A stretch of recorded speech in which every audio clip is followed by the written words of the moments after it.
A former Green Beret Special Ops officer in Afghanistan and North Carolina, Congressman Pat Harrigan, tells One American News that the U.S. military should be given credit for pulling off an unprecedented strike against Iran this weekend. One America's John Hines has more from Washington.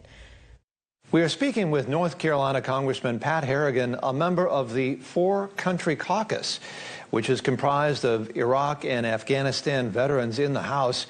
Congressman Harrigan is a former Green Beret Special Ops officer in Afghanistan, where he earned a Bronze Star.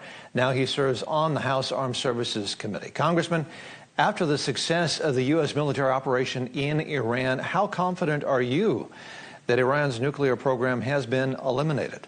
Well, I'm certainly hopeful that it has. We definitely conducted an unprecedented strike that only the United States of America could pull off. But I think as of right now, we are still assessing exactly what type of impact that had to their nuclear capability, although all of us certainly remain hopeful that it was a complete and total reduction of their nuclear capability. Sir, what do you anticipate? I think Iran has said that they will take some reprisals, make some reprisals against either the United States or Israel. What do you think that might look like? Well, I think that there's a number of things that Iran could do within their capability set. I also think it would be incredibly unwise for them to do it. Iran has made a lot of bad decisions in the last several months leading up to where we are today. First and foremost, not complying with President Trump's directive that they come to a deal within a 60-day framework. And then, as everyone I think has heard the intelligence change, they made some bad decisions in there that moved, more towards manufacturing a nuclear weapon. And that precipitated both Israel and now the United States intervention into Iran. And so I think that if Iran steps back and their political leadership steps back, who has not been targeted up to this point, and says, how serious are the United States and Israel about us not having a nuclear weapon, but also yet offering diplomatic off-ramps that could lead to peace and could lead to economic, exchange of trade and kind of normalize relations with Iran. It seems to us like it would be a very clear choice. Based on their rhetoric and based on their decision-making.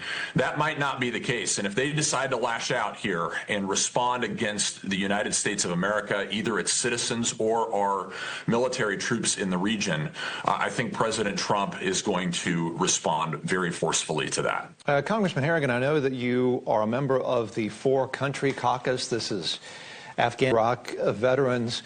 The mission in Afghanistan and Iraq was a little bit different. It was more, I think, about regime change, probably. Talk about, there's been a lot of speculation now, people analogizing Iran potentially to Afghanistan or Iraq. Is that potentially what we're looking at, this issue of regime change? How do you see that playing out here in the coming weeks? I have never liked the term regime change. It has not worked.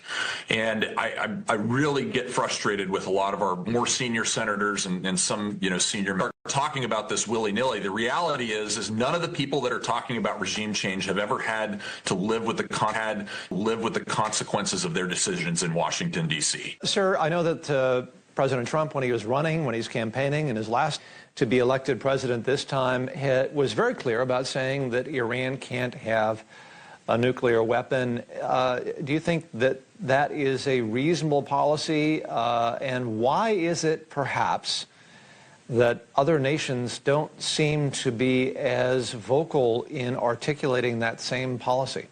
President Trump has been remarkably consistent, as has anybody that has seen the world clearly over the past decade and a half, to have the policy that Iran cannot have a nuclear weapon. That obviously does not work for a variety of reasons.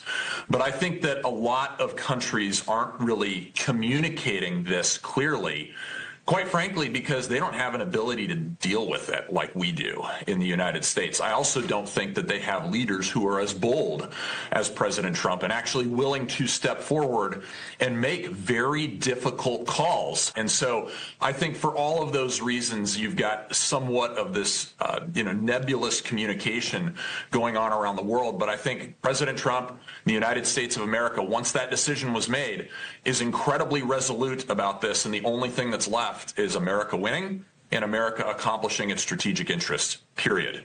Congressman Harrigan, thank you for talking to us on One American News. It's a pleasure. Great to be with you, John. Thank you.